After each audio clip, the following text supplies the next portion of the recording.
Por estas razones que consideramos buenas, tenemos dos disertantes de primerísimo nivel, que son la doctora Amelia Serrate y el doctor Carlos Siberio.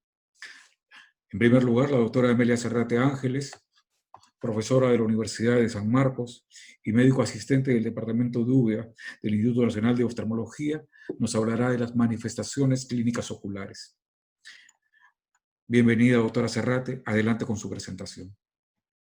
Muchas gracias. Buenas noches a todos.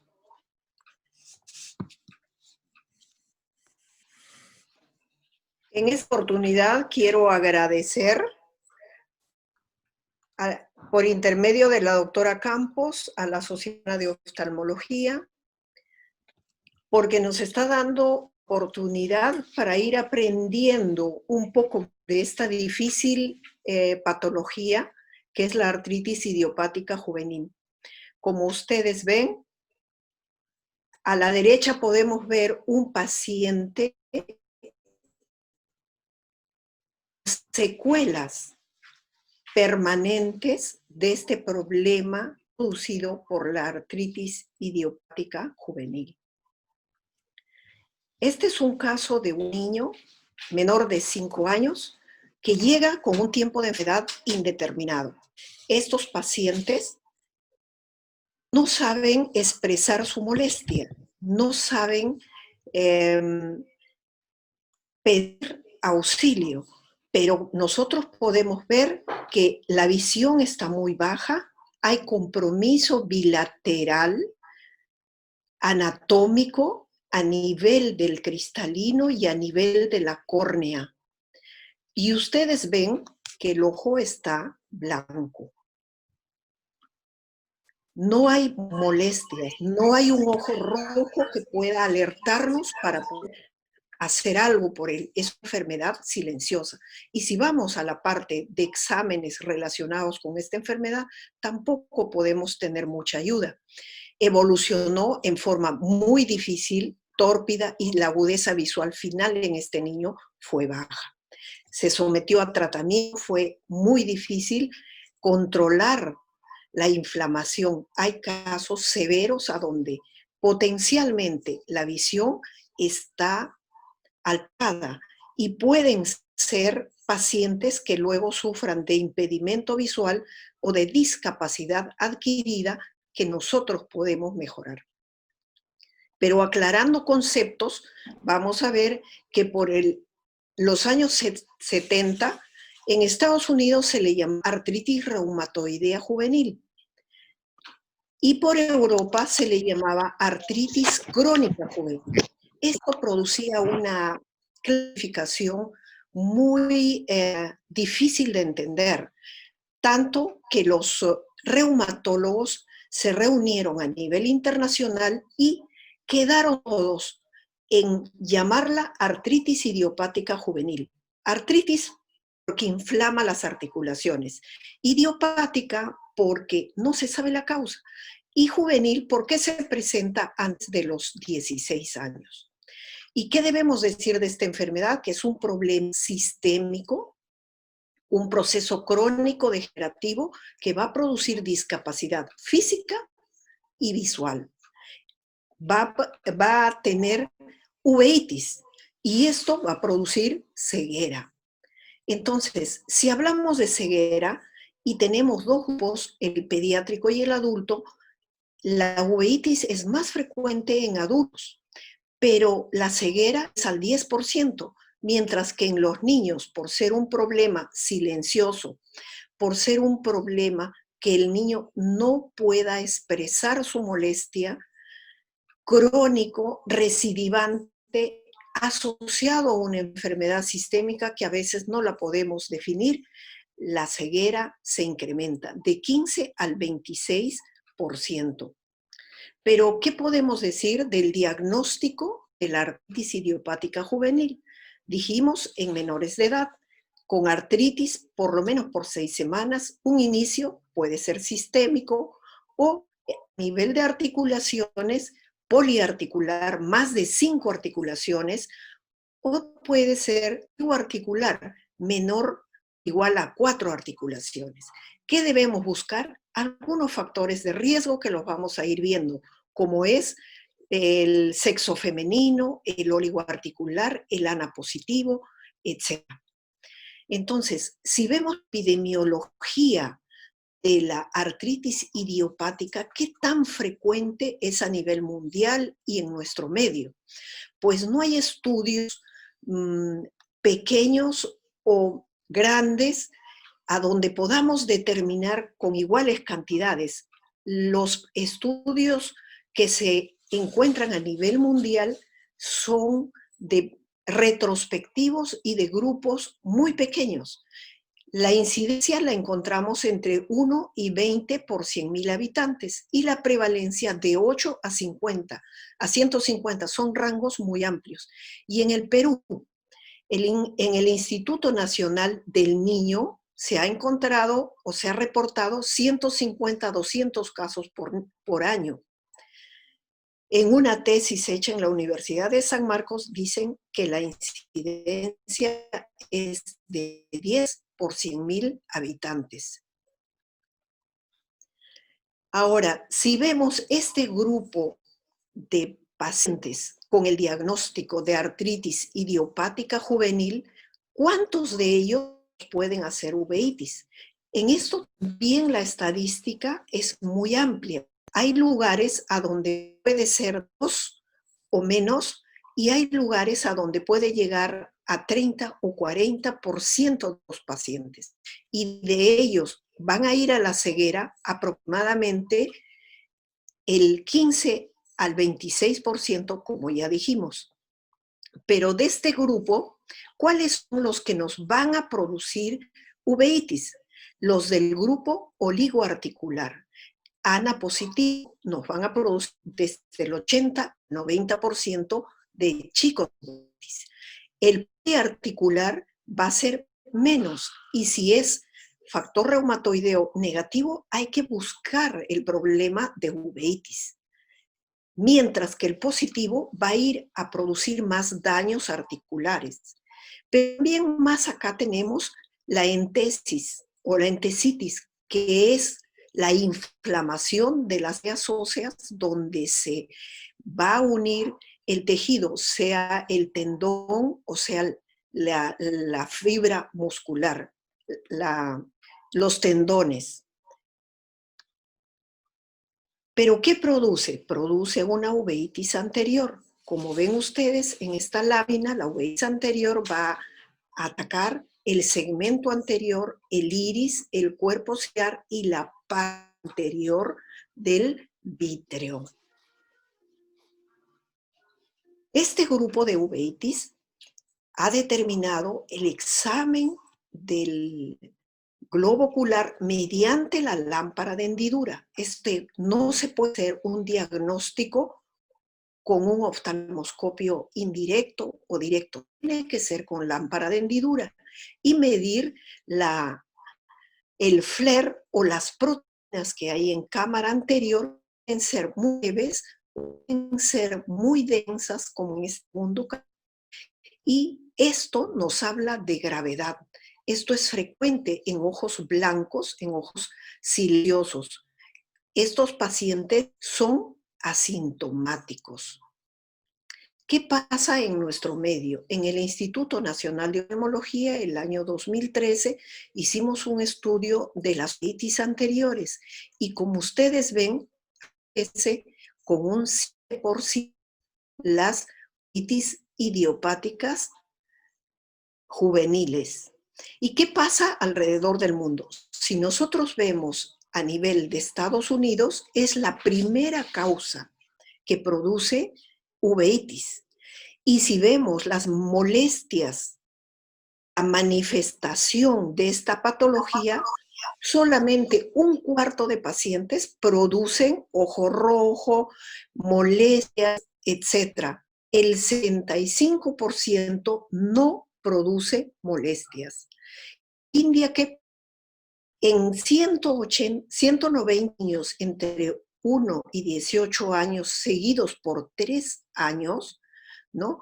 Tenemos como segunda causa la artritis idiopática juvenil, y miren la severidad de ellos. Más de la mitad tienen complicaciones.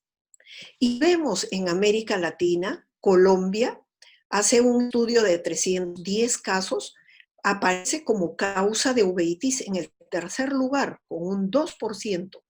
Y los problemas inflamatorios infecciosos, más del 55%. En Argentina, en un grupo de 35 niños, 20 tenían artritis idiopática juvenil.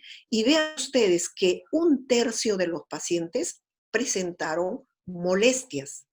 Rojo, el 75% no presentó ninguna molestia, es asintomático.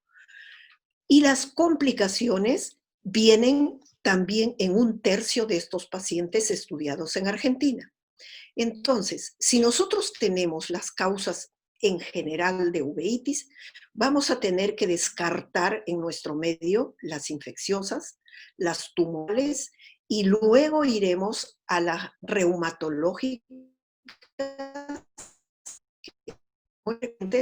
y recordemos que son las uveitis enfermedades que producen impedimento visual y discapacidad adquiridos.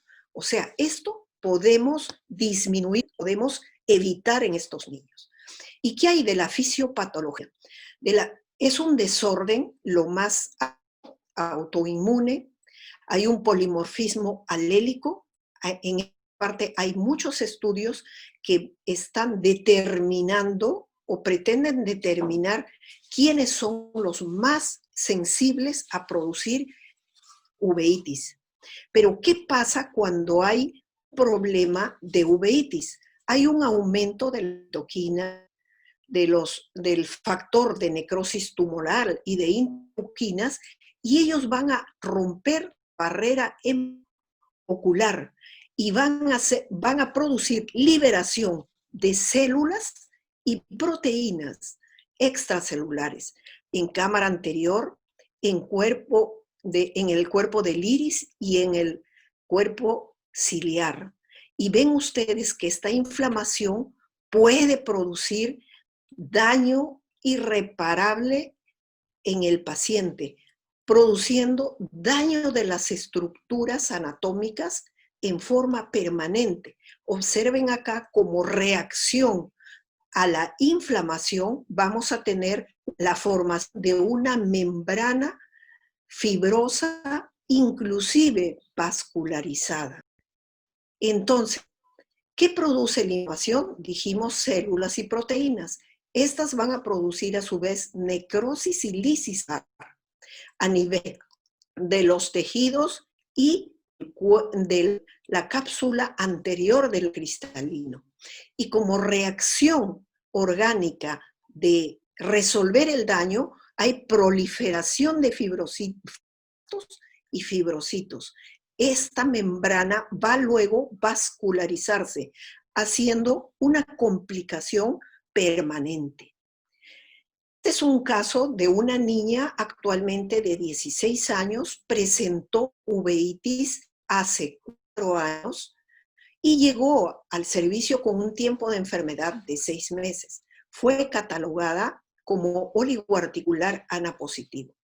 Actualmente llegó a su control porque le baja la visión a predominio de ojo izquierdo. Pero ustedes observen, donde hay sinequia, hay opacidad del cristalino en ambos ojos. Y acá una subcapsular posterior.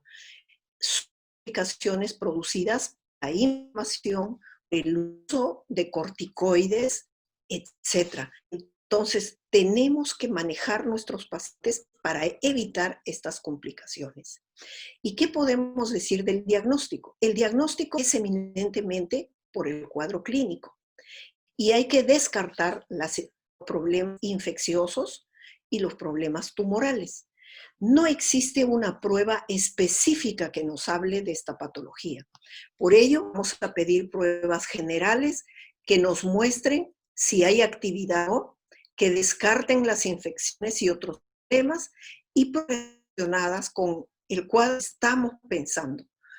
Un ANA que si es positivo va a ir orientando un HLA-B27, un factor reumatoideo. Yo pienso que con esos exámenes podemos orientar ya nuestro diagnóstico. Y si nosotros seguimos hablando de la uveitis anterior, vemos cómo estas sinequias han producido en la cápsula anterior del cristalino fibrosis. Esta fibrosis va a llevar luego a un daño anatómico irreversible del cristalino. Debemos decir que en más del 80% estos problemas son asintomáticos. Este problema asintomático lleva a la comorbilidad de la catarata, del glaucoma, de la baja visión. Son bilaterales, crónicas, insidiosas. Y hay que observar a estos chicos en un periodo crítico, que es desde el día que se diagnostica la artritis, 4 años adelante. ¿Por qué? Porque es un potencial ciego a futuro. Estudios hechos en Gran Bretaña nos muestran que si hacemos un diagnóstico precoz y un seguimiento oportuno, vamos a reducir la ceguera al 1%. El costo-beneficio es alto. Y si hablamos de evaluación oftalmológica, diremos quiénes son de mayor riesgo y quiénes son de menor riesgo. Son de mayor riesgo los que tienen oligo o poliartritis, con un ANA positivo. Recuerden, el ANA positivo está demostrado que es un factor predictivo de uveitis en pacientes menores de 6 años. Y el tiempo, la ventana en el que se puede producir la uveitis es de 4 años. Estos chicos van a ser de alto riesgo, entonces hay que controlarlos cada 3 meses. Pero si, por ejemplo, es un A positivo, pasó los 4 años, baja el riesgo y los controles pueden ser posteriormente. Estas evaluaciones van a evitar complicaciones hasta en 40%. Y si vemos la edad, vamos a ver que los más pequeños o las más pequeñas son a predominio del sexo femenino. ANA positivo, factor predictivo de este problema, van a ser una uveitis asintomática crónica, y en el otro polo tenemos los jovencitos o los chicos que hacen artritis 10 a 12 años, que son las entesis y son a veces HLA-B27 positivo. También tenemos otro grupo entre 8 y 10 años que hacen las poliarticulares, que también pueden hacer uveitis. Estos son los 3 grupos donde se ve más uveitis que en otros. Por ejemplo, en la sistémica no se ve uveitis. Entonces, las recomendaciones de este grupo son las siguientes. Debe hacer lo más antes posible una evaluación oftalmológica. Muchas veces dice, si llega donde el pediatra, donde el médico reumatólogo, se debe hacer antes de que ya lleguen todos los otros exámenes para que confirmen el diagnóstico o la sospecha diagnóstica. Al evaluar el pediatra, observará alteraciones de la postura o la marcha. Como vimos, la postura inadecuada en el primer caso que presenté. El desarrollo y crecimiento en estos niños también se ve afectada. El diagnóstico temprano y el tratamiento oportuno son efectivos. Y la ceguera en estos niños es un costo-beneficio a favor, porque un niño ciego va a costar 500,000 libras esterlinas. Su tratamiento, 90,000. Entonces, ya nos vamos a las complicaciones que producen. De acuerdo al tiempo de enfermedad y al seguimiento, al tratamiento, pueden ir desde 30% a 70%. Miren ustedes este paciente con lesiones en la córnea, con una catarata, con una oclusión pupilar y una seclusión pupilar que pueden hacer con problemas de hipertensión o glaucoma. Este es un caso de un paciente de 27 años, tiempo de enfermedad 20 años. El diagnóstico de artritis reumatoidea juvenil fue a los 5 años de edad. Llegó con inflamación en ambos ojos. Y miren ustedes el daño que produce. Al inicio decíamos un daño físico y un daño ocular. Vemos cómo ha hecho sinequias posteriores, ha hecho catarata, y la visión en este paciente fue muy difícil de manejarla porque era un cuadro de artritis severo y el paciente no tenía un tratamiento continuo por diversas razones. Fue sometido a cirugía, previamente se le hizo una ecografía. Vean ustedes el polo posterior, acá vemos algo elevado. En el posoperatorio encontramos un edema en la mácula y una membrana retinal.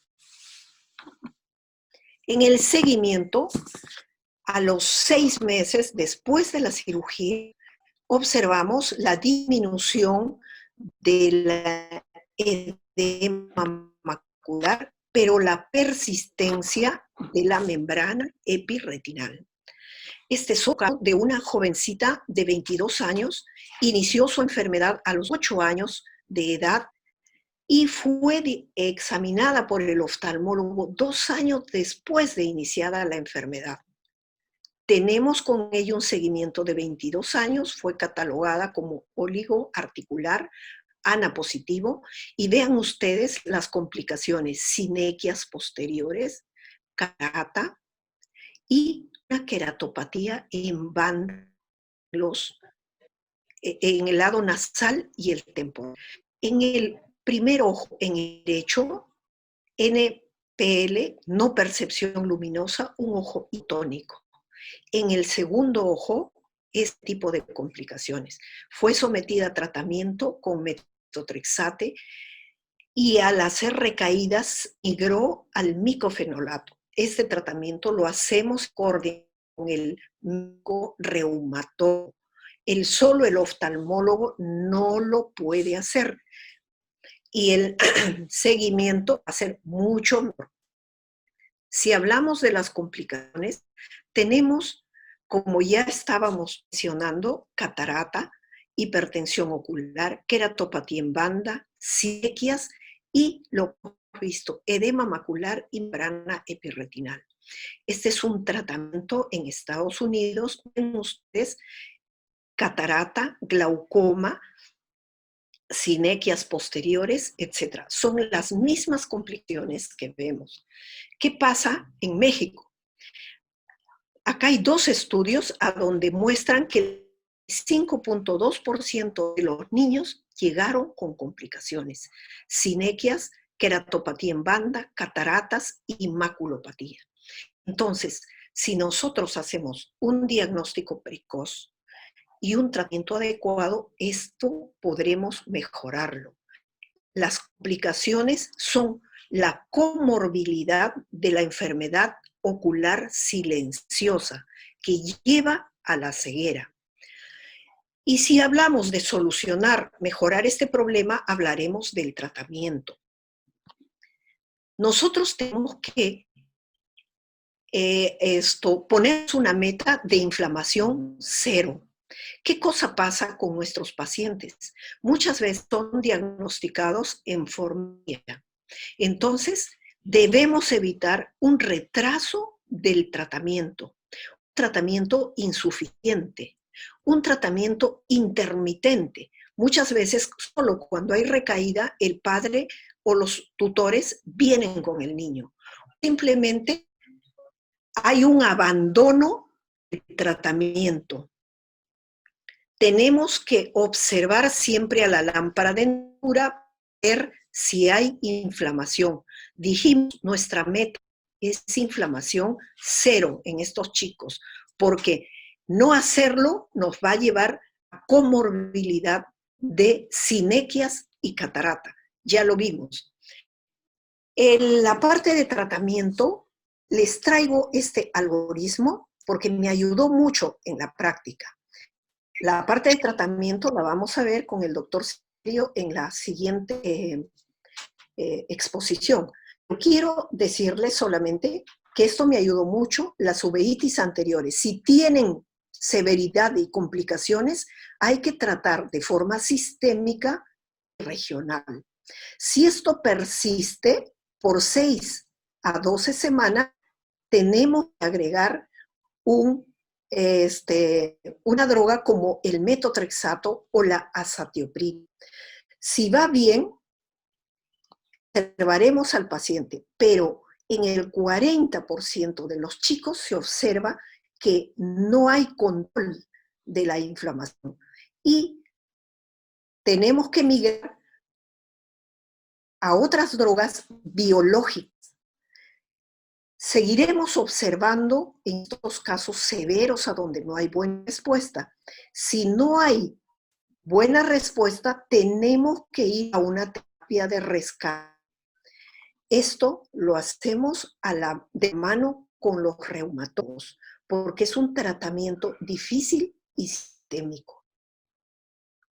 ¿Qué podemos decir? Les tengo esta bibliografía del 2011 porque me llamó la atención. Sabemos que los corticoides, la piedra angular de este tratamiento. Se hizo una encuesta a 60 oftalmólogos, 3 reumatólogos, y se llegó a la conclusión que se usaba en demasía los corticoides, pero las drogas inmunosupresoras no lo suficiente como ellos esperaban. Entonces, en estos chicos, el tratamiento debe migrar, si no hay mejoría, ahorradores de corticoides. Recuerden que los corticoides nos ayudan en problemas. Este es un niño de 7 años de edad con un tiempo de enfermedad de 3 meses. Acude al servicio por baja de visión bilateral. Al hacerle los exámenes encontramos signos de actividad. Se le encuentra algo de un estudio el reumatólogo, oligoartritis y exámenes que no nos ayudan mucho. Yo pienso que el tratamiento debe ser una buena alternativa para mejorar el pronóstico visual. Este chico con corticoides y metotrexato e hizo una recaída a los 6 meses. En coordinación, como les digo, con el reumatólogo pediatra, se hizo una migración o se añadió adalimumab. Actualmente tiene el ojito, como ven acá, sin sinequias considerables, con una visión aceptable y ya pasó el año de control. Entonces, pienso que el tratamiento adecuado es una oportunidad para evitar esta ceguera en los niños. Pues este tratamiento tiene mucha soporte de evidencia para su manejo. Ya el doctor Silverio lo aclarará en la siguiente exposición.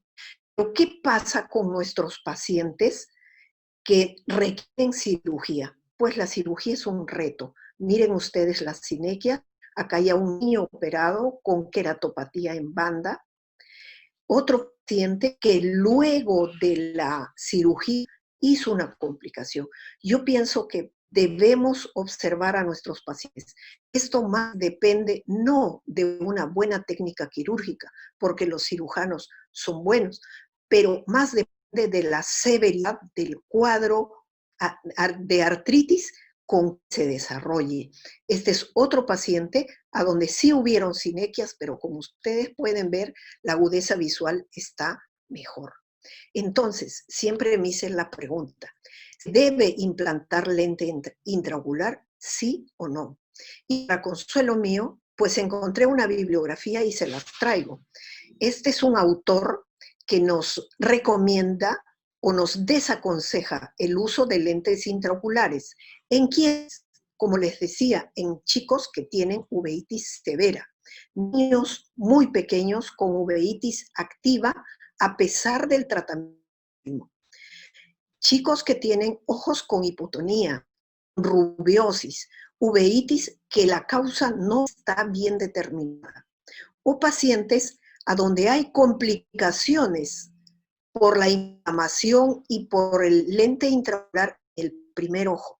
Entonces, debemos en estos pacientes ofrecerles otra oportunidad para que ellos puedan ver.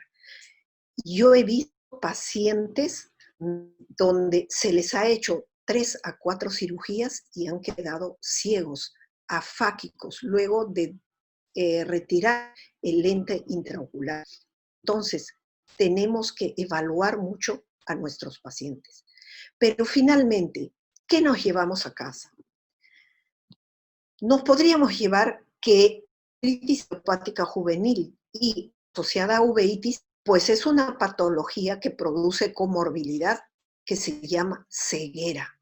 Y en niños que van a vivir muchos años, esto es mucho más grave. El factor predictivo de riesgo mostrado estadísticamente es el ANA positivo. Decirles que es una enfermedad sistémica que a nivel ocular da un cuadro clínico silencioso que no muestra daños, dolor ni ojo rojo y nos va a llevar a la ceguera. El diagnóstico debe ser oportuno, el tratamiento precoz y el seguimiento responsable van a mejorar el pronóstico visual. Pienso que la terapia biológica y los estudios genéticos a futuro son prometedoras y el manejo debe ser multidisciplinario. El reumatólogo, el oftalmólogo, el endocrino también le pondría, porque son chicos que tienen problemas por uso de corticoides. Y los médicos inmunólogos que nos ayudan y nos enseñan mucho. Y finalmente, para decirles que nuestro propósito es curar los ojos de todos los peruanos. Donde estén ustedes echándome, pensarán lo mismo. Curar los ojos de todos los que estén alrededor suyo, en especial de los niños. Muchas gracias.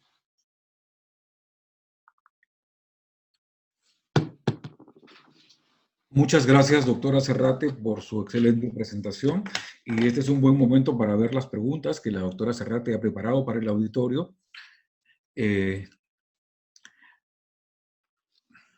Tenemos unas preguntas que la doctora Serrate preparó. A ver, por favor, pongan, vamos a ver si han entendido y hemos podido, mejor dicho, dejar un mensaje en ustedes. ¿Habrán las preguntas, por favor? Sí, doctor, ya lanzaron la primera pregunta. No le estoy viendo. A ver. Nuevamente voy a mandar la primera pregunta.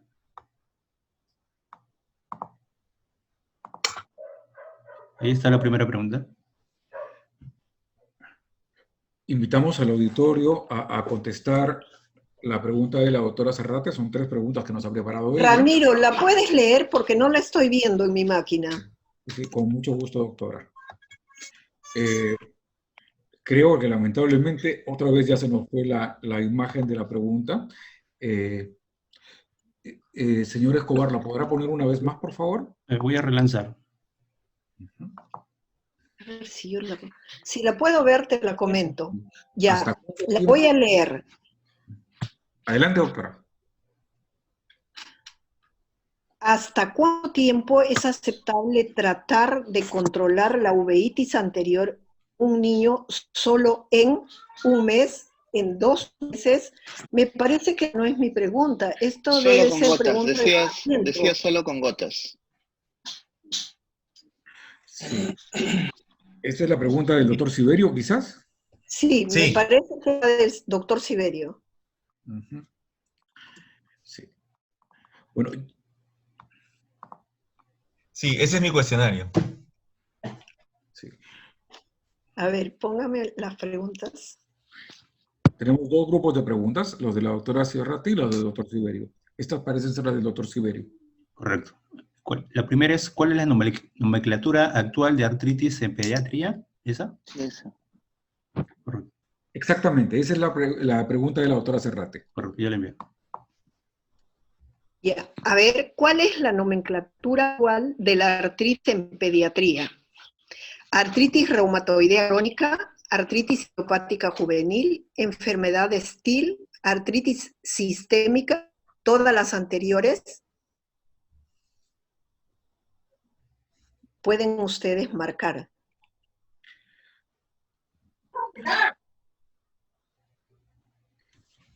Creo que tenemos ya una votación muy definida, doctora Serrate. ¿Qué nos puede comentar al respecto?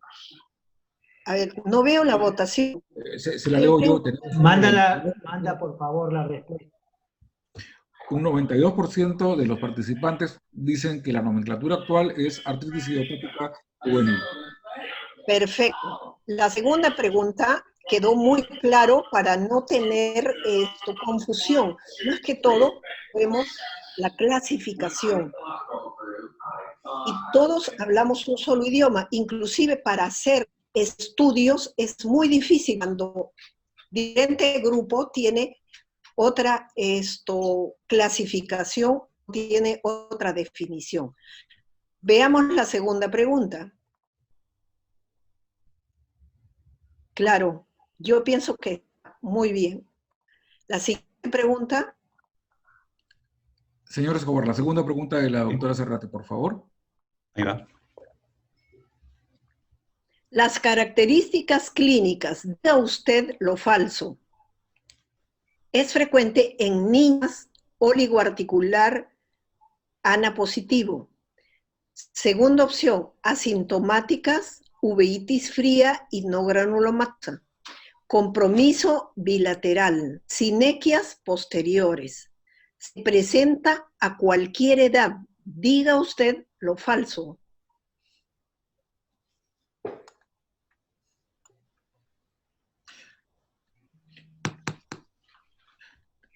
Doctora, ¿puede usted ver las respuestas? El 74% No veo la respuesta. de los participantes opinan que lo errado es que se presente a cualquier edad. Exacto. Dijimos que es de niños menores de 16 años. Si son oligoarticulares en mujercitas, es menos de 5 años. Y si son en varones, dijimos de 10 a 12 años. Entonces, no se puede catalogar como en cualquier edad. La siguiente pregunta, por favor.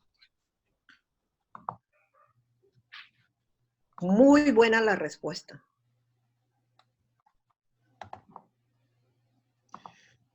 Y ahora tenemos la última pregunta, señor Escobar, la tercera y última. Ya la envié.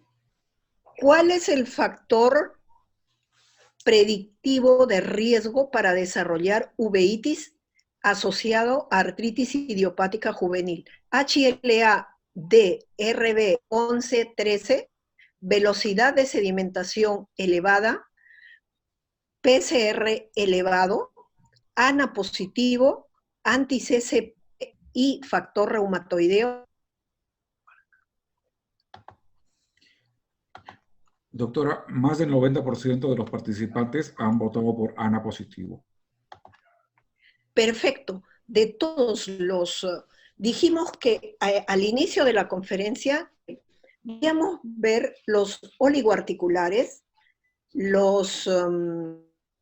el sexo femenino, ANA positivo. De todos ellos, el que está demostrado estadísticamente es el ANA positivo.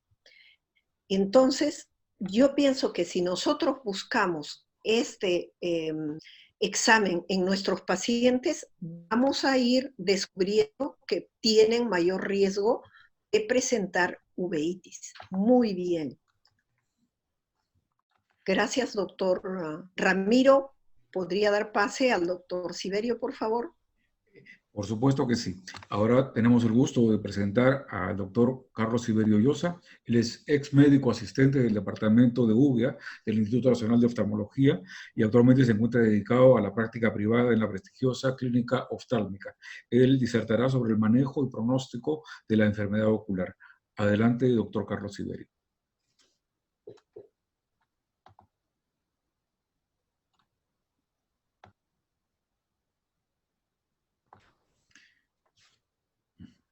Bueno, muchas gracias Ramiro por tu presentación y por la oportunidad de presentar esta charla ante ustedes.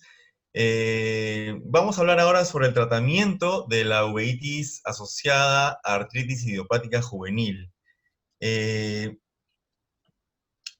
un segundito.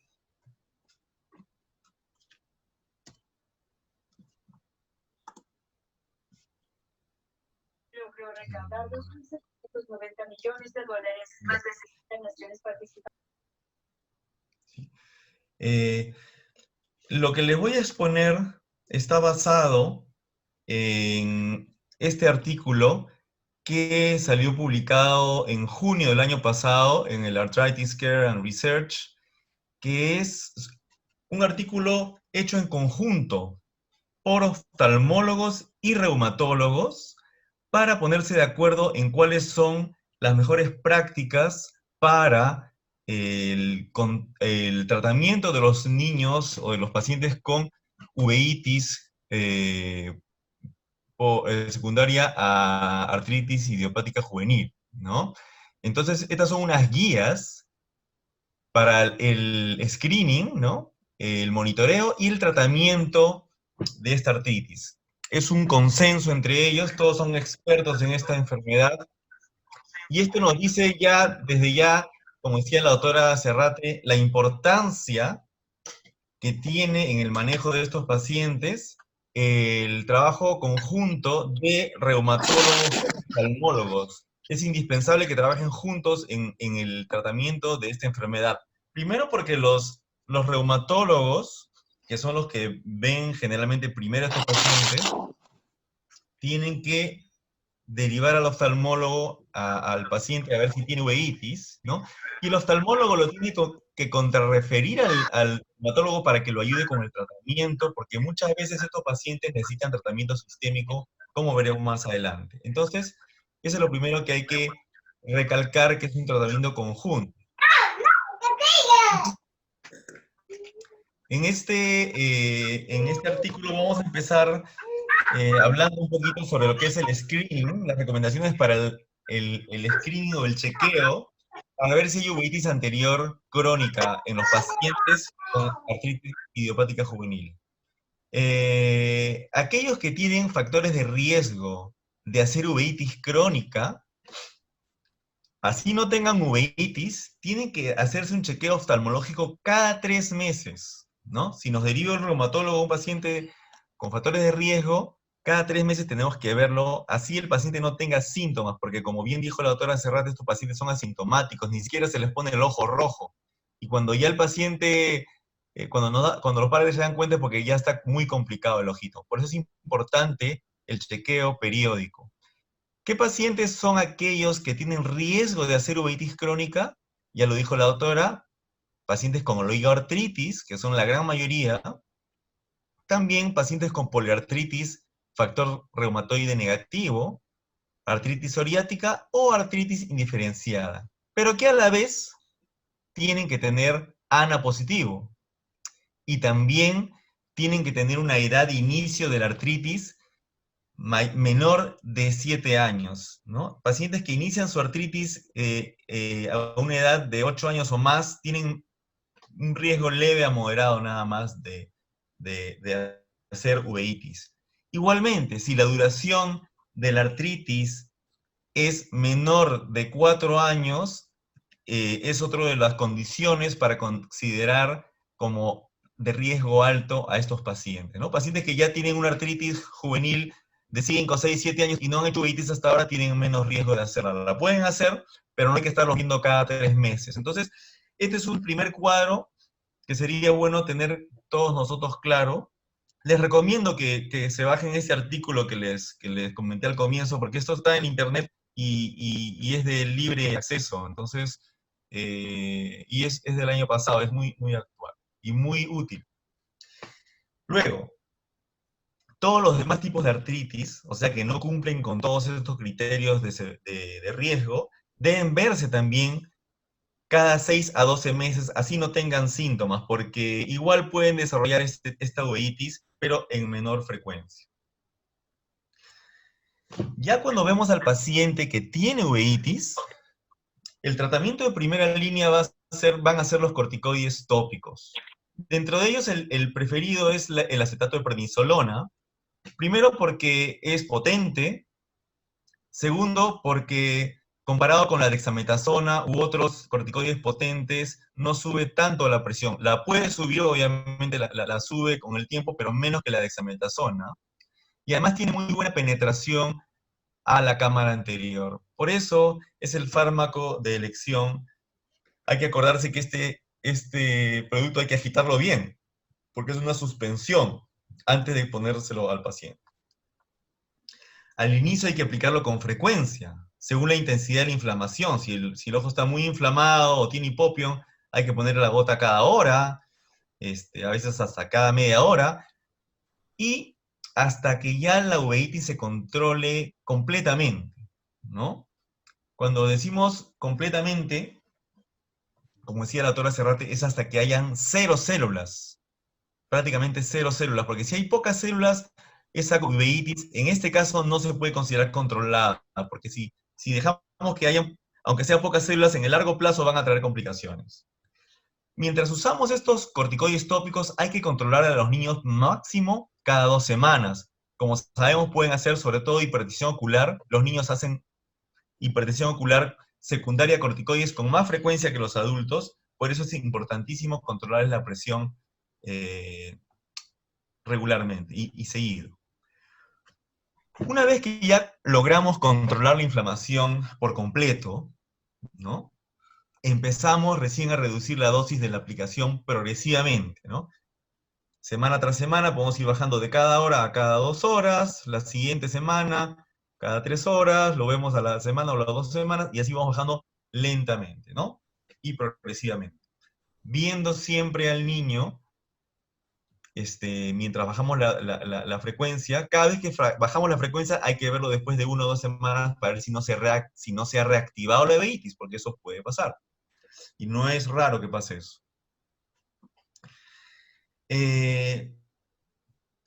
Luego de hacer una reducción de las corticoides, el consenso es que no debe pasar más de 1 mes antes de controlar al paciente. Por ejemplo, si un paciente está usando ya 4 veces al día, usted lo quieren bajar a 3 veces al día, no lo vean después de 2 o 3 meses. Máximo al mes tienen que volverlo a ver para ver cómo está. Por lo que le digo que puede recurrir.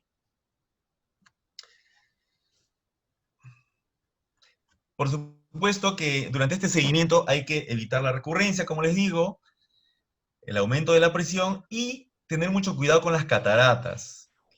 Y voy a hacer hincapié en esto porque estos niños, como veremos más adelante, cuando tienen cataratas, la cirugía de catarata ya realmente va a implicar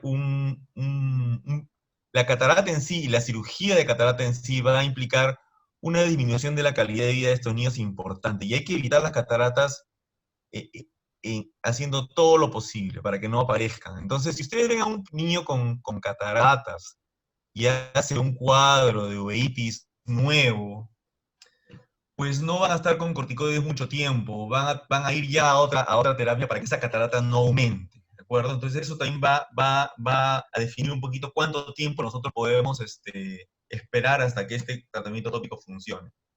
En todo caso, no se acepta que un paciente esté más de 3 meses solamente con gotas de corticoides, en cualquier caso, ¿no? Por las complicaciones, van a terminar con cataratas, van a terminar con glaucoma, entonces no pueden ustedes tratar a un paciente, si en 3 meses con las gotas no ha mejorado, ya hay que cambiar, agregar al tratamiento un inmunomodulador sistémico, ¿de acuerdo? En esa lógica, si ustedes ven, por ejemplo, que a los 2 meses ustedes no pueden controlar la uveitis, sigue con una uveitis grande, ya sabemos que a los 3 meses ese paciente no va a controlar con gotas y es mejor empezar antes el tratamiento inmunomodulador porque vemos que no ha ido bien. Sin embargo, si es un paciente que se ha controlado rápidamente, le vamos quitando las gotitas y no recurre, podemos esperar, pero no debe superar el tiempo total de tratamiento de los 3 meses. Si vemos que a los 3 meses está usando todavía, necesitamos usar 3 gotas al día, 4 gotas al día, ya no está controlada esa uveitis, hay que agregar un tratamiento inmunosupresor. o cambiarlo. Si es que está ya en tratamiento inmunomodulador, por ejemplo con metotrexate, hay que agregarle otro inmunomodulador o cambiarlo. No hay que quedarnos ahí porque las gotas al final van a hacerle más daño al paciente. Es controversial si está indicado el uso de corticoides sistémicos en estos niños. En realidad, en niños hay que usarlos lo menos posible y por corto tiempo, ¿no? Para evitar los efectos adversos que todos conocemos. Corto tiempo quiere decir 15 días y de ahí cortarlos, o máximo un mes y punto, ¿no? Y la menor cantidad de veces posible, porque cada vez que usemos el corticoide, el niño va a tener riesgo de hacer problemas metabólicos, de crecimiento, etc. Entonces, hay que evitar en lo posible usar corticoides sistémicos. Se pueden usar, por ejemplo, cuando vamos a agregar o cambiar un inmunomodulador. Si nosotros tenemos un paciente con un inmunomodulador que no funciona, el paciente sigue con uveitis, entonces, si cambiamos o agregamos un inmunomodulador, los inmunomoduladores a veces demoran, por ejemplo, el metotrexato, que es uno de los que vamos a hablar ahora, demora como 6 semanas o más en actuar. Entonces, durante ese tiempo el niño no puede estar con uveitis y las gotas. El corticoide nos puede ayudar en ese puente entre uno y otro tratamiento para controlar la uveitis con el objetivo de quitarlo lo antes posible, el corticoide sistémico, perdón. Entonces, si ya vemos que un paciente no respondió con las gotas, como les decía, hay que escalar al nivel de tratamiento sistémico. El tratamiento de primera línea sistémico es el metotrexato. Hay una amplia experiencia en reumatología usando este medicamento para estos pacientes, ¿no? Su perfil de seguridad es bastante bueno. La dosis es de 15 miligramos por metro cuadrado por semana. Hay una preferencia por la vía subcutánea porque tiene mayor biodisponibilidad, ¿no? Que la vía oral, pero también se puede usar por vía oral a una dosis máxima de 25 miligramos por semana. Otra ventaja de este fármaco es que se usa una sola vez por semana, es barato, en nuestro medio está disponible, entonces, digamos, tiene varias ventajas para usarlo en nuestros pacientes.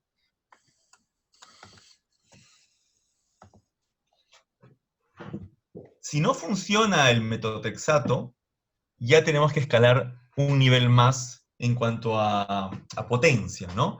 Y aquí es importante el uso de los anticuerpos monoclonales inhibidores del factor de necrosis tumoral. Como bien dijo la doctora Serrate, perdón, en la fisiopatología de la enfermedad es importante el efecto del factor de necrosis tumoral como un agente proinflamatorio que digamos, potencia el problema inflamatorio en estos niños, tanto en el ojo como sistémico. Entonces, los inhibidores de este factor son fármacos muy potentes y efectivos para tratar estas enfermedades. Entonces, tenemos dos que son los recomendados, el adalimumab o el Humira, que se da una dosis de 24 miligramos por metro cuadrado, y se da por vía subcutánea cada 2 semanas. Es bastante, digamos, fácil de aplicar.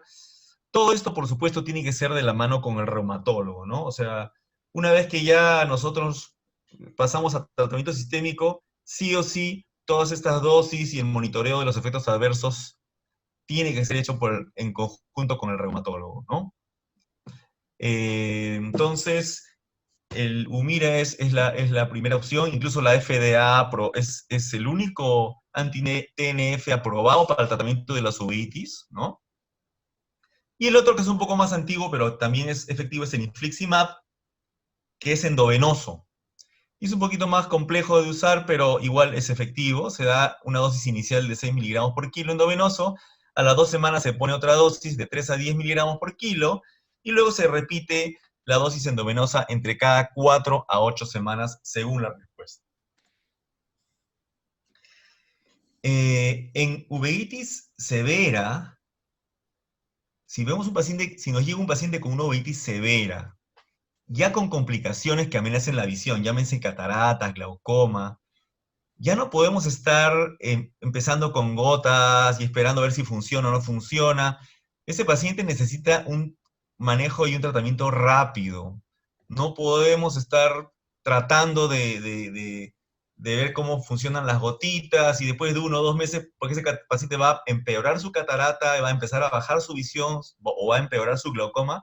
Entonces, en estos casos, desde el comienzo, por supuesto que hay que dar gotas, pero ya podemos dar desde inicio una combinación de metotrexato más adalimumab o infliximab, ¿no? Eso es algo que ya es un consenso también. Ahora, si nosotros damos estos fármacos y no funcionan, que son los menos en realidad, porque en realidad son fármacos muy potentes, pero si no funcionan, que son en algunos casos, se puede aumentar la dosis o frecuencia estándar con los que se usan, ¿ya? Se prefiere hacer eso antes de cambiar a otro tipo de inmunomodulador. Entonces, es preferible aumentar la dosis o la frecuencia antes de darnos por vencido con estos fármacos. Ahora, si esto ya no funciona, recién cambiamos a otro anticuerpo mononuclear. Por ejemplo, si hemos empezado con adalimumab y después de 3 meses con la dosis estándar no ha funcionado, podemos aumentar la dosis o la frecuencia y ver si eso funciona. Y si no funciona, recién cambiamos a infliximab. Y viceversa, si empezamos con infliximab y no funciona, aumentamos la dosis o la frecuencia de esto, y ahí recién, si no funciona, cambiamos a adalimumab, y esa es la manera digamos, más aceptada de hacerlo, ¿no? Y ya si esto no funciona, pues quedan otros biológicos que son de segunda línea, como el abatacept o el tocilizumab, de los cuales en realidad hay pocos estudios. Ahora, esto es el esquema de tratamiento que hay, que está aceptado, y una vez que se controla la uveitis, ¿no? Ya sea con el metotrexato o con la combinación de estos tratamientos, y sin corticoides, ¿no? Hay que, de todas maneras, ver a estos pacientes cada 3 meses, ¿ya? Porque puede estar bien, pero después de un tiempo recurrir, a pesar de estar en tratamiento sistémico. Entonces, cualquiera sea el esquema con el que hemos logrado la estabilidad, tenemos que monitorizar a estos pacientes cada 3 meses. Ahora, ¿por cuánto tiempo se dan estos medicamentos? El consenso es que si la uveitis se controla con tratamiento sistémico durante 2 años, mínimo 2 años, recién podemos empezar a reducir la dosis de ese tratamiento sistémico, y mientras reducimos la dosis hay que ir monitorizando a los pacientes por lo menos cada 2 meses o con más frecuencia, porque al quitarle los medicamentos inmunomoduladores puede volver a activarse la uveitis, entonces tenemos que hacer un seguimiento también frecuente. Otro detalle, si la uveitis solamente se pudo controlar con tratamiento sistémico y corticoides tópicos, por ejemplo, estos fármacos son caros, ¿no? Y algunos pacientes no van a tener la disponibilidad, en realidad yo diría la mayoría en nuestro medio, creo que no tendrían acceso a los inmunomoduladores, ¿ya? Entonces, puede darse el caso con frecuencia que tenemos pacientes en metotrexato, pero el metotrexato no es suficiente y tenemos que darle de todas maneras 1, 2, 3 gotitas al día, lo cual ya no es aceptable, pero no nos queda otra, ¿no? Pero si pudimos controlar la inflamación de esa manera, esperar el tiempo adecuado, y lo primero que tenemos que tratar de suspender son los corticoides tópicos, antes del tratamiento sistémico. Por supuesto, si lo tolera el tratamiento sistémico, pero si hay que elegir, el paciente está con tratamiento sistémico y con gotas, tenemos que tratar de quitar primero las gotas porque son las que nos van a dar complicaciones, como ya hemos comentado. Ya en cuanto al tratamiento de las complicaciones, la catarata, como bien decía la doctora Amelia, es una complicación muy frecuente por la misma uveitis crónica, ¿no? Por el daño causado por la uveitis y por el tratamiento que nosotros le damos. O sea, los corticoides causan catarata. Entonces, y son niños que son más propensos aún. Entonces, es una complicación lamentablemente frecuente, ¿no? ¿Y cuándo operar a estos niños? Obviamente cuando la visión les ha bajado significativamente o hay un riesgo de ambliopía en el ojo, pero hay que considerarla solamente en pacientes con uveitis controlada, por lo menos durante 3 meses, con un tratamiento estable.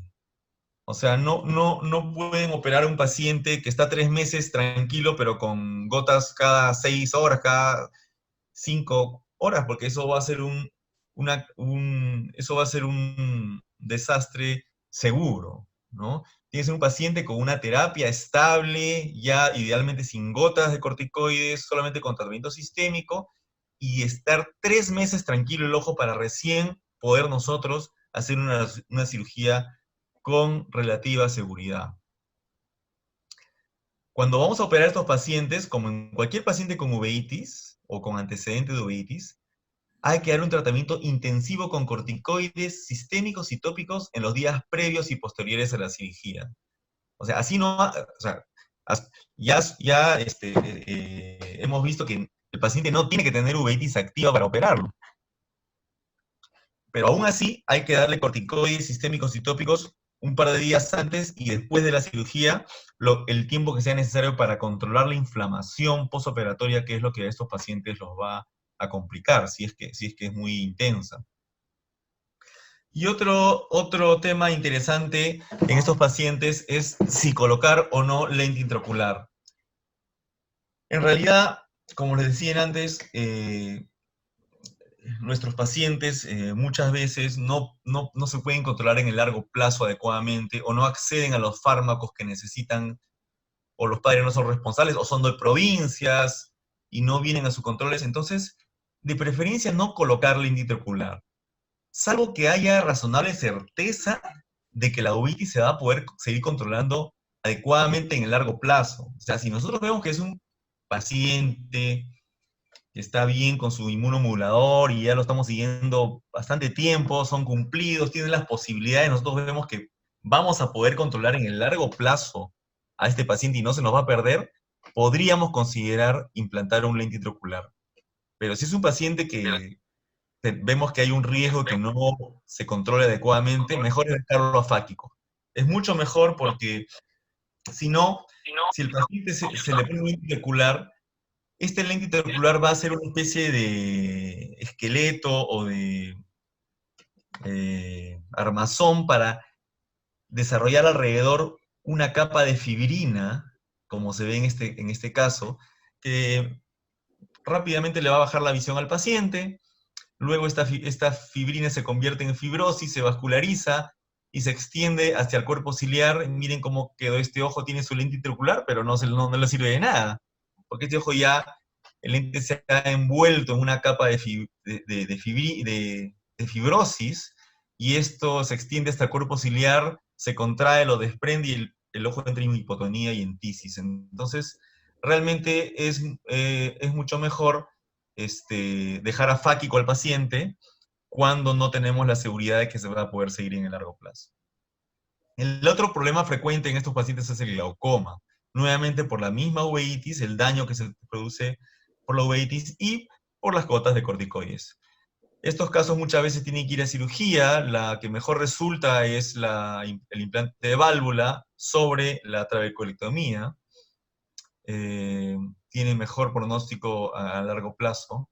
Puede haber edema macular. Cuando se presenta el edema macular, pues muchas veces con el tratamiento antiinflamatorio que le damos va a ceder, pero otras veces hay que ya hacer uso de otro tipo de tratamientos que yo no quisiera explayarme porque es otro tema, ¿no? Pero eso incluye corticoides perioculares, hasta intraoculares, pero ya es otro tema.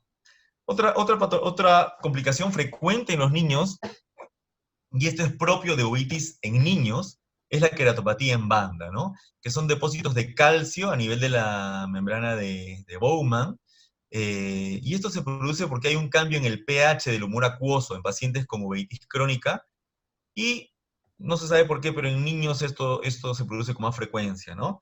Miren, en este caso, por ejemplo, ya un paciente con una uveitis muy avanzada, muy complicada, pero que tenía su queratopatía en banda también.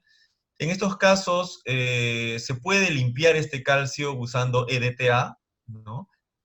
Actualmente en nuestro medio hay una casa que lo formula, o si no, los dentistas también usan EDTA. Si van a una casa que vende insumos para dentistas, ellos usan EDTA y lo pueden diluir a la dosis adecuada.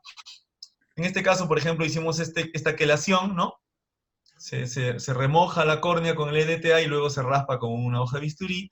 Y bueno, mejoró un poco la parte estética, ¿no? En realidad, este paciente ya estaba con una visión nula, pero por lo menos estéticamente se le pudo ayudar. Como les decía, las membranas ciclíticas, ¿no? Son ya la etapa final, digamos, de estos ojos. Cuando hay una uveitis crónica, se va depositando fibrinas, células inflamatorias en el cuerpo ciliar. Luego esto se vasculariza, se contrae y termina contrayéndose y desprendiendo el cuerpo ciliar, y el paciente entra a la tisis bulbi, ¿no? Miren esta ecografía del doctor Mario Latorre, donde vemos acá el cristalino, y entre el cristalino y el cuerpo ciliar se ve una masa inflamatoria. Ahí debía ser transparente, ¿no? Porque está la zónula, pero ven esa masa inflamatoria que es una membrana ciclítica. Y cuando pasa esto, ya obviamente la cosa se complica mucho más, ¿no? Hay que hacer una cirugía de catarata con cortar el cuerpo, la membrana ciclítica, y ya tienen que traer el cirujano de vitreoretina a tratar de aplicar el cuerpo ciliar, y por supuesto con un pronóstico pues bastante reservado, ¿no? Muy bien, entonces para terminar, quisiera que recuerden algunas cosas importantes, ¿no? Es importante hacer el screening oftalmológico en pacientes con alto riesgo de desarrollar uveitis crónica. Ya ustedes han escuchado repetidas veces, ¿no? Esos criterios, y los pueden revisar en ese artículo que les comenté. No hay que usar corticoides tópicos y menos sistémicos por tiempo prolongado en los niños, ¿no? Hay que estar atento a las indicaciones de tratamiento sistémico con metotrexato y o anticuerpos no monoclonales contra inhibidores del TNF, ¿no? Como el adalimumab o el infliximab.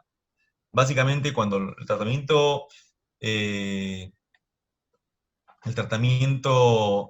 con gotas no responde rápidamente o no las podemos quitar, hay que pasar a este esquema.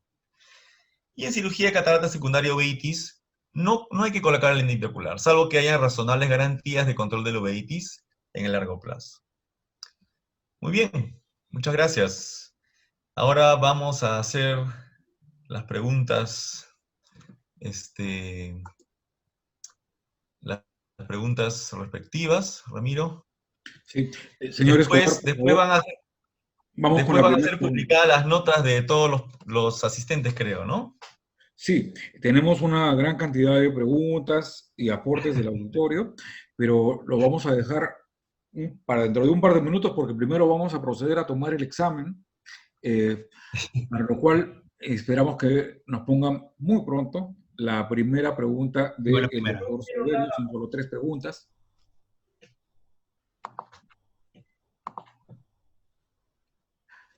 Muy bien. ¿Hasta cuánto tiempo es aceptable tratar de controlar la uveitis anterior en un niño solo con gotas? ¿Hasta 1 mes, 2 meses, 3 meses, 4 meses o 5 meses? Carlos, no sé si podrás ver la respuesta, pero la gran mayoría de los participantes, más del 70%, opina que 3 meses. Perfecto. Así es. No más de 3 meses. La siguiente, por favor.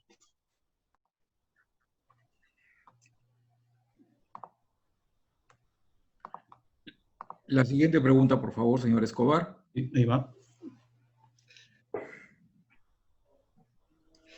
¿Qué fármaco o fármacos se usan para tratar la uveitis crónica asociada a artritis idiopática juvenil en el largo plazo? Prednisona, deflazacort, metotrexato, adalimumab o infliximab, C y D. O sea, las dos anteriores. Aproximadamente el 89% del auditorio contesta C y D. Perfecto. Es correcto. La siguiente pregunta.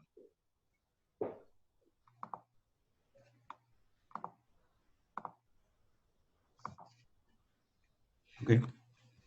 Como máximo, esta es la pregunta con premio, ¿ah?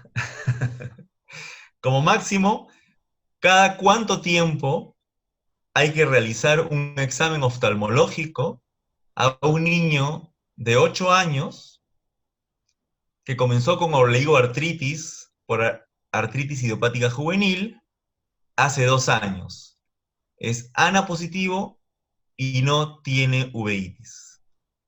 ¿Cada cuánto tiempo hay que realizar un examen oftalmológico a un niño como este? El 75% del auditorio contesta cada 3 meses. Perfecto. Esa es la respuesta correcta.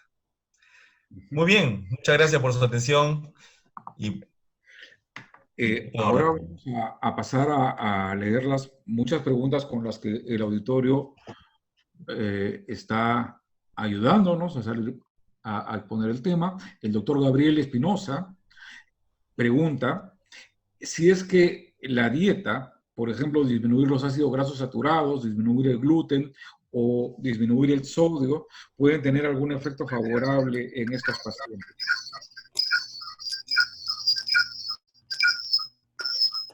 Yo creo que esta es una pregunta quizás más para un reumatólogo que para un oftalmólogo. No sé si el doctor Siberio o la doctora Serrate tengan alguna respuesta a esta interrogante. Yo no he leído nada al respecto. Siempre recomendamos a los pacientes eh, que tengan una dieta rica en antioxidantes, ¿no? Porque los mecanismos de daño que produce la inflamación tienen que ver con la oxidación molecular, ¿no? Entonces los antioxidantes de alguna manera ayudan. Estamos hablando pues de verduras verdes, tipo acelga, espinaca, poca carne roja en lo posible, ¿no? Y, y bueno, ya hay otros tratamientos alternativos que no tienen en realidad comprobación científica como la cúrcuma, ¿no? Que es el palillo, ¿no? Que algunos estudios sugieren que puede ser antiinflamatorio, pero más que eso, en realidad, sobre gluten u el gluten es interesante. Algunos pacientes celíacos, yo tengo que cuando tienen su crisis de celiaquía se les activa la uveitis, ¿no? Pero en estos casos de los niños, si no tienen celiaquía, pues no se les recomienda eso, ¿no? Ramiro, aló, Sí, adelante, Ramiro, doctor. eso yo quería comentar, ¿no? Ustedes han visto las consecuencias, la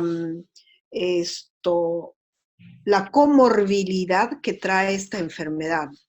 Yo pienso que como coadyuvante de tratamiento, estas indicaciones es muy favorable, pero tenemos que tratar esto con evidencia científica. Lo dijo el doctor Carlos Siberio, hay que hacer un tratamiento escalonado. Y en muchos chicos que ya presentan uveitis, ya el único hecho de tener uveitis ya es un factor de riesgo más para artritis idiopático juvenil y hay que manejarla como tal. Entonces, yo estaría de acuerdo, como dicen los británicos, a ponerlos en tratamiento con evidencia científica. ¿Para qué? Para evitar las sinequias, para evitar la catarata, para evitar el aumento de la presión intraocular o el glaucoma, que realmente lleva a la ceguera. Yo tengo varios chicos de sexo masculino que son ciegos. Tengo 3 niños que son ciegos, que han sido sometidos a 2, 3 cirugías. Logra poco, pero el manejo debe ir a prevenir esta complicación. Tenemos otras preguntas. La doctora María Campos pregunta cuál es el tiempo mínimo con inflamación cero para proceder a la cirugía de catarata, e igualmente la opinión respecto de colocación de lentes intraoculares en niños mayores de 12 años. A ver, Carlitos. Sí, yo creo que los dos podemos responder eso, doctora, pero básicamente lo que decíamos era que la inflamación tiene que estar en 0 mínimo durante 3 meses. En estos pacientes y en cualquier paciente con uveitis que van a operar de catarata o cualquier cirugía idealmente, pero de catarata en especial, tiene que estar 3 meses sin inflamación, ¿no? Ese es el tiempo en consenso. La otra pregunta era sobre, Ramiro, Colocación de lente intraocular en niños mayores de 12 años. depende del caso en realidad. Como les digo, eso va a depender más que de la edad, de si la uveitis, en primer lugar, si la uveitis está controlada, 3 meses, ¿no? Y en segundo lugar, si es que ese paciente ha venido cumpliendo con su tratamiento y vemos que él va a poder cumplir con su tratamiento y su seguimiento adecuadamente, ¿no? Porque eso es lo más importante, el control continuo de estos pacientes, ¿no? Independiente de la edad, ¿no? Eh, Porque es eso, o sea, un paciente de 12 años tranquilamente puede recurrir su uveitis más adelante, y si no está controlada y le hemos puesto un lente intraocular, el pronóstico va a ser peor. Entonces, la edad no es tanto lo importante, sino la posibilidad que tenga el paciente de ser seguido y tratado adecuadamente luego de la cirugía de catarata, y en el largo plazo, no hablamos de las semanas siguientes, sino de los años siguientes, ¿no? Así es. Esto, lo que ha dicho el doctor Siberio, yo quisiera agregar y decir que debemos los oftalmólogos evaluar la severidad de la inflamación y como el tiempo. O sea, esto es una ecuación como quien dice inflamación por tiempo. No son pacientes que deben ser seguidos 1 año, 6 meses, mucho más tiempo. Ese paciente que yo les presenté de 27 años, le puse el lente intraocular en ambos ojos. Y en uno de los ojos está en movimiento de manos, de 7 operado. No lleva el tratamiento continuo, porque muchas veces el seguro SIS en nuestro medio no da los medicamentos o se agotan los medicamentos, entonces una adherencia, como el doctor dijo, muy baja al tratamiento. Entonces, si nosotros evaluamos eso, pues ya hemos visto las fotos de los pacientes posoperados y de sus complicaciones. Yo, después de haber visto todo esto, como les decía, tuve la curiosidad de ver si alguien decía, no le pongamos lente intraocular, porque todos dicen que sí. Pero ese autor que les presenté nos está diciendo, tengamos en cuenta tales factores. Y yo a eso le agregaría la severidad de la propia enfermedad, que no todos tienen esa severidad. Han visto que hasta las articulaciones las tenía muy deterioradas. Entonces, probablemente sea un cuadro severo. ¿Y qué le podemos ofrecer realmente en nuestro medio? Ramiro, ¿puedes seguir? Sí. El doctor Jorge Alarcón, reumatólogo, pregunta, en pacientes que no pueden tomar metotrexate ni biológicos, ¿qué otras opciones habrían?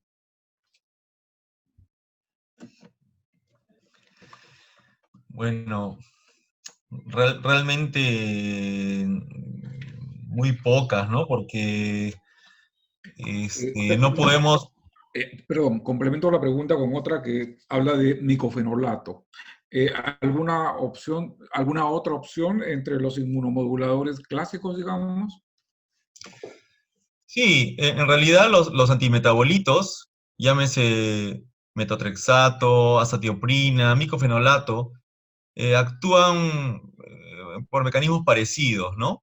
Se prefiere el metotrexato, como les dije antes, por la experiencia que hay a nivel mundial con este fármaco, por la comodidad de que se usa una sola vez a la semana, y porque es barato, es muy accesible, entonces, y eso es algo importante para los pacientes, ¿no? El micofenolato es mucho más caro, tiene un perfil de seguridad un poquito mejor, menos hepatotóxico, pero la efectividad en realidad de los tres es bastante parecida, ¿no? Entonces, pero sí, por ejemplo, el micofenolato es una buena alternativa al metotrexato, ¿no? Es un paciente que hace hepatotoxicidad fácilmente, podría irle mejor con micofenolatos, sí. Y en cuanto a los biológicos, pues el infliximab y el adalimumab son los de elección. Como vimos el abatacept, ¿no? Y hay otro más que se puede usar, pero no son, en realidad son fármacos que no tienen muchos estudios, ¿no? En estos casos. Entonces, un paciente que no pueda usarlos, pues está en problemas, realmente, porque lo único que le quedaría sería estar dependiente de corticoides y eso le va a hacer más daño, ¿no? Sí. No, Ramiro, si les comento algo, yo estoy de acuerdo con el doctor de pasar a micofenolato, y eso aprendí con los reumatólogos. Tuve una paciente que ya hizo recaída usando buenas dosis de metotrexate, y lo mandé para que le pasen a biológicos.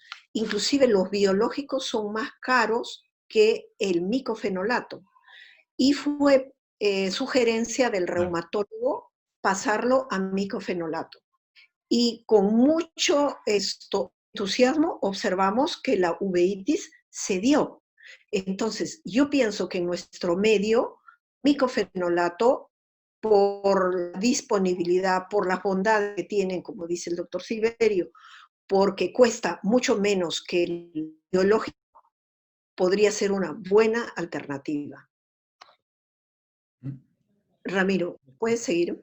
Sí, gracias. El doctor Néstor Jesús pregunta, cuando al tercer mes un paciente con uveitis anterior asociada a artritis idiopática juvenil es controlado eficazmente con corticoides tópicos, ¿debe iniciar metotrexato solamente o debe además también iniciar esteroides sistémicos?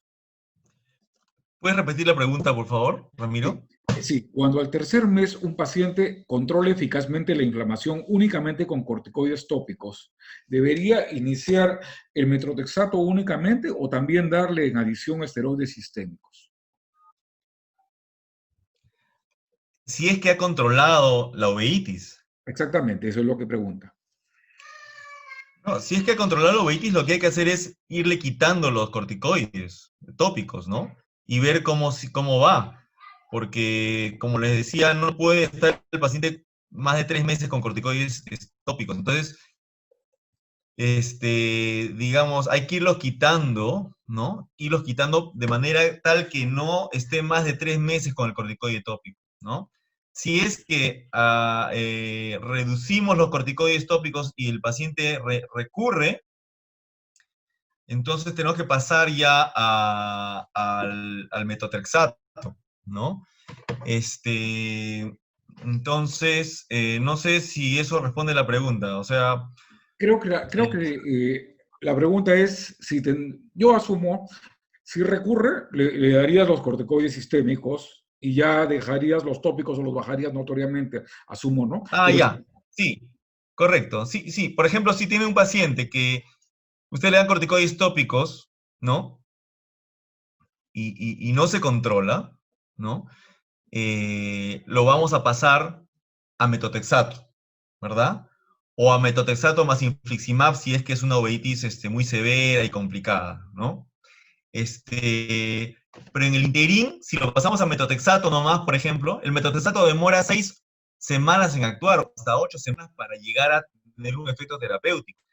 Y no podemos seguir con el paciente goteándolo cada 2 o 3 horas durante todo ese tiempo, ¿no? Y si la uveitis es muy activa, podemos recurrir a los corticoides sistémicos, sí, como un puente, ¿no? Entre los corticoides tópicos y lo que demora el metotrexato en actuar. Pero sí hay que darlos por corto tiempo, ¿no? O sea, solamente en esos casos, y darlos pues, unas pocas semanas y de ahí suspenderlos ya una vez que el metotrexato vaya haciendo efecto, ¿no? Porque son dañinos, los corticoides por vía sistémica hay que evitarlos en lo posible. Ujú. Ramiro, Ramiro, yo quisiera comentar algo. Recuerden que esta es una enfermedad sistémica, que hay que hacerle un seguimiento, como dijo el doctor Carlos Siberio. Y recordemos que muchas veces no podemos tener el diagnóstico exacto. ¿Por qué? Porque no se presenta, ni siquiera hay exámenes hematológicos que nos ayuden. Y recordarles que hasta el 6% de pacientes pueden debutar con la parte oftalmológica, no necesariamente con la artritis. Entonces, si el paciente, como dice superó este problema, lo estamos observando y no hay problema, de repente estemos en una idiopática. No lo sé, pero tenemos la responsabilidad de hacerle un seguimiento y de mandar al paciente donde el reumatólogo. Yo en varios casos, en 2 casos muy puntuales, he tenido que debutó el ojo antes de la parte de artritis y él llegó por disminución de la visión. Y años después, uno de ellos hizo una hospitalización por dolor a nivel del tobillo. Y en el otro niño, el reumatólogo le encontró una marcha defectuosa hacia uno de los lados. Y con eso hizo el diagnóstico, porque yo me hubiera quedado en artritis idiopática, ¿no? O en uveitis idiopática. Entonces, lo que tenemos que hacer, habiendo visto las fotos tan, ¿cómo les puedo decir? Severas de esas córneas, de ese iris, de la cinequia, de la catarata, lo que tenemos que hacer es concientizar al paciente y hacerle un seguimiento. Compartir el paciente con el reumatólogo para que nos ayude a encontrar la causa. Puede seguir, Ramiro. Aquí tenemos una pregunta, gracias doctor, aquí tenemos una pregunta muy interesante. Dice, no se identifica el doctor, dice, si una vez colocado el lente intraocular se empieza a ver signos inflamatorios, ¿se podría retirar el lente intraocular para dejarlo afáquico o una vez ya colocado y empieza la reacción no hay marcha atrás? Carlitos, a ver. Está sin fono, Carlos, está sin micrófono. Sí. Son preguntas muy sofisticadas las que está haciendo. A ver, repítela, por favor. Una vez colocado el lente intraocular, el paciente empieza a tener signos de inflamación, asumo yo en el posoperatorio inmediato. ¿Se podría retirar el lente intraocular para dejarlo afáquico o una vez ya colocado y habiendo empezado la reacción inflamatoria no hay marcha atrás, ya no se puede retirar el lente? Sí, excelente preguntas. Sí, de hecho que si nosotros vemos que de hecho se va a inflamar el ojo. Después de una cirugía de catarata, el ojo se inflama, una cirugía normal de catarata. Estos ojos se van a inflamar mucho más, porque acuérdense que muchas veces hay que romper cinequias, son niños, entonces, y tienen uveitis, o sea, tienen todos los factores para hacer una reacción inflamatoria, pues, tremenda, ¿no?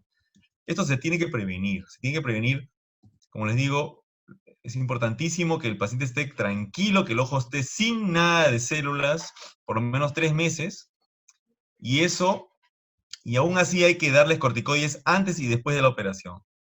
Si a pesar de eso se ve que la inflamación sigue para adelante y vemos que se está complicando, se está el lente llenando de fibrina y la cosa va mal, o sea, se ha descontrolado la uveitis, sí está indicado sacar el lente. Y en realidad, cuanto antes mejor, ¿no? Porque si esperamos mucho tiempo, pues se va a hacer cada vez ahí una masa inflamatoria que es peligrosa, ¿no? Porque se vasculariza, se va hasta el cuerpo ciliar y eso es peligroso. Entonces, lo esperable es que con el manejo adecuado, estos pacientes hagan una inflamación más de lo normal, pero eso poco a poco va a ceder, ¿no? Y luego vamos a ir quitando los corticoides poco a poco. Pero si la inflamación continúa, hay que sacar el lente. Hay que sacar el lente, definitivamente.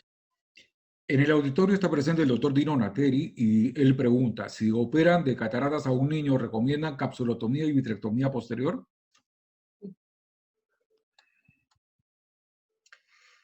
Sí, es una buena alternativa porque niños pequeños van a hacer, de todas maneras, van a hacer opacidad de la cápsula posterior y hacer ese procedimiento va a ayudar a prevenir el problema, ¿no? Entonces, por lo menos en cataratas pediátricas, esa es la tendencia actualmente.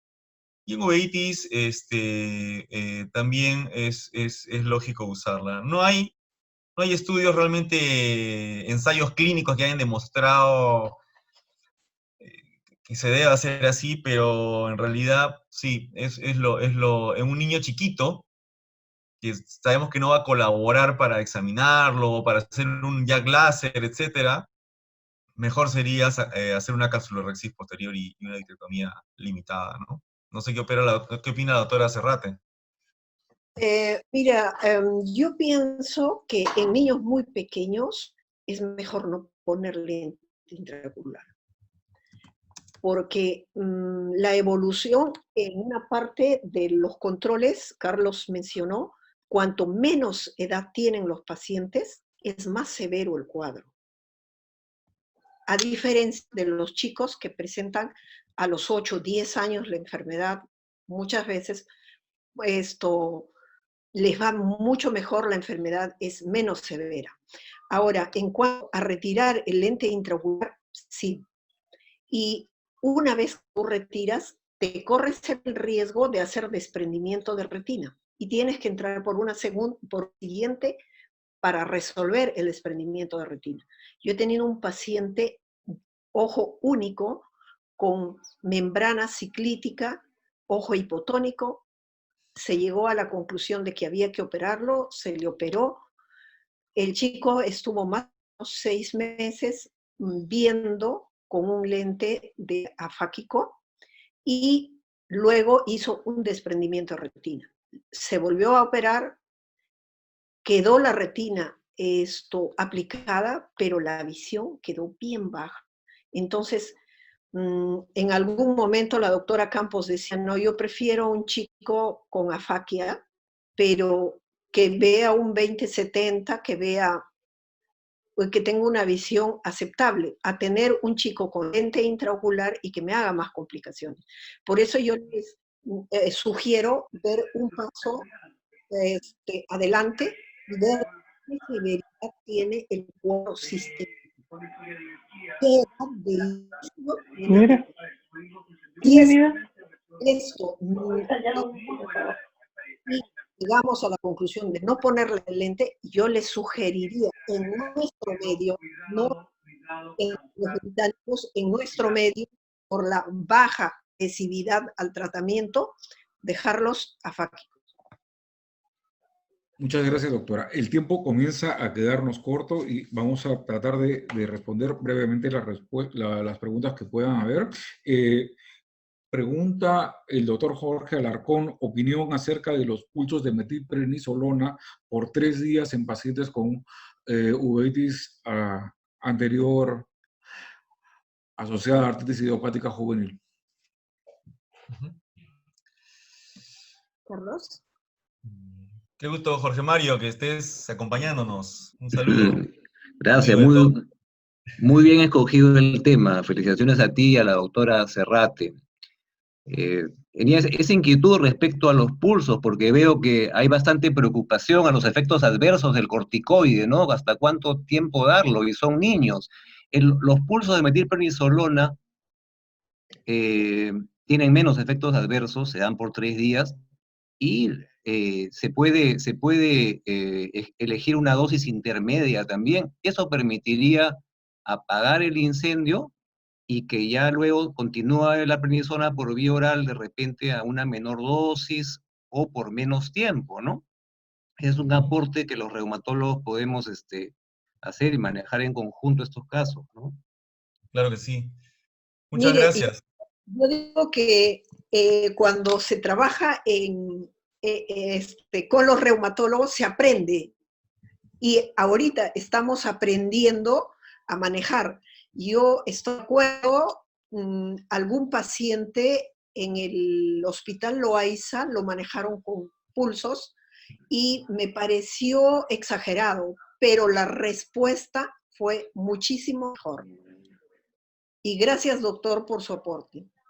No, claro, encantado.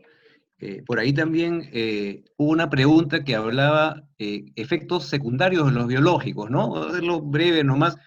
En niños, no soy reumatólogo pediatra, pero yo tendría en cuenta las infecciones, ¿no? Y la tuberculosis en sí, ¿no?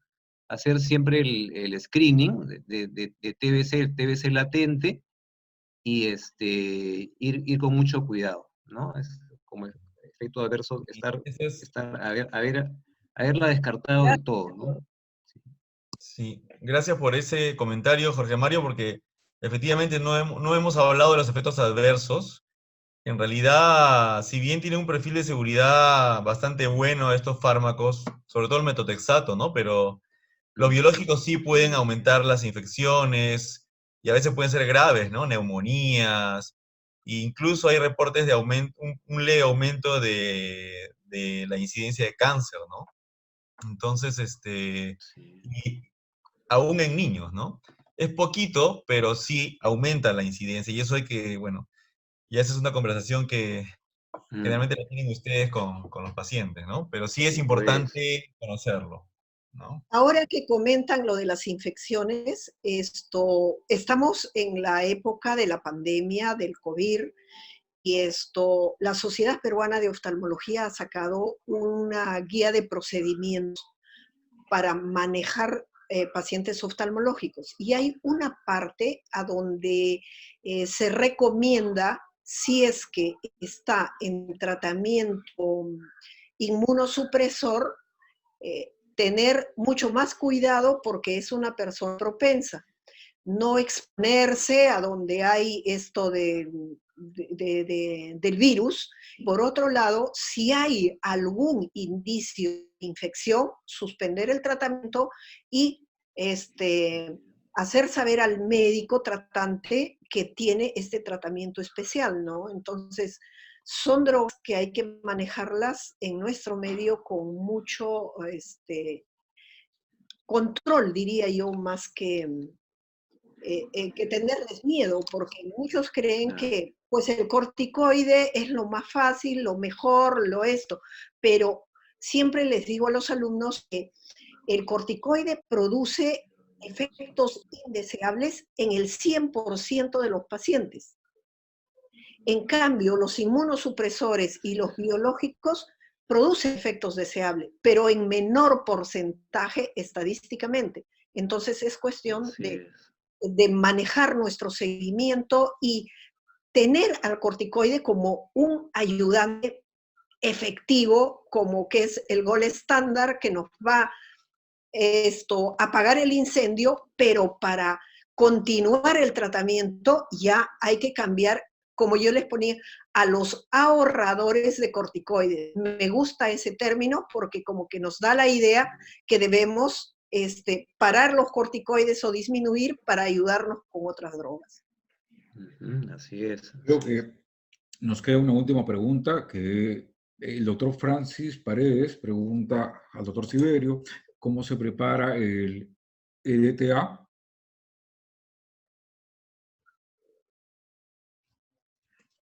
La concentración ahorita no la recuerdo, lamentablemente no la, no la tengo en la memoria, pero es muy fácil porque, a ver, hay una farmacia que hace preparaciones magistrales oftalmológicas y ellos te pueden, ellos pueden vender la preparación diluida, pero como les decía, también viene en líquido en las casas que venden insumos para odontólogos, venden EDTA, y bueno, es un líquido que uno lo diluye a la dosis que pueden encontrar en cualquier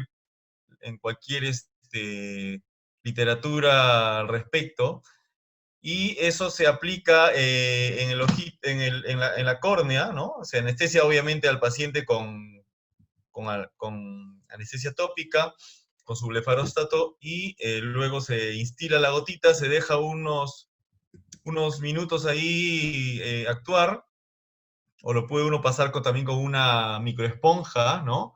Unos 5 o 6 minutos, y luego empieza a raspar con el filo de una hoja de bisturí, y el calcio empieza a salir, ¿no? Empieza a salir como un polvito con el líquido, y luego eso se va repitiendo varias veces, y luego de eso hay que poner un lente de contacto al paciente para que pues no le duela en el postoperatorio, ¿no? Es un procedimiento bastante sencillo, fácil. La concentración ahorita no se las puedo decir, pero la pueden encontrar en cualquier parte, en internet, ¿no? En cualquier libro también está puesta, ¿no? Sí. Perfecto. Entonces, creo que hemos llegado al final de esta charla tan amena. Estoy muy contento de poder decirles, doctor Siberio y doctora Serrate, que el auditorio manifiesta su agradecimiento por los conocimientos que ustedes han difundido.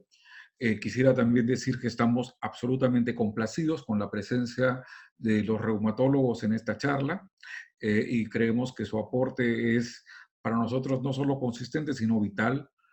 Y finalmente, pues agradecer a todos los participantes, a todo el amable auditorio por su gratísima compañía.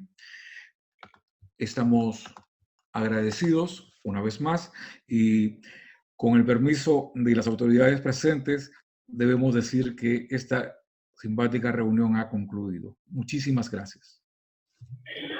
Aplausos, por favor. Gracias, gracias. Gracias. Felicitaciones. Han batido récord, Ramiro, ¿ah? 330 asistentes. Sí. Has dejado la valla muy alta para el próximo mes para los siguientes capítulos. Ya casi parece glaucoma tu capítulo. Es imposible. Muy bien, felicitaciones, doctora. Felicitaciones, Ramiro. Lo máximo. Excelente reunión. Esa voz es la del representante de la Inquisición en la Sociedad Peruana de Oftalmología. Un abrazo.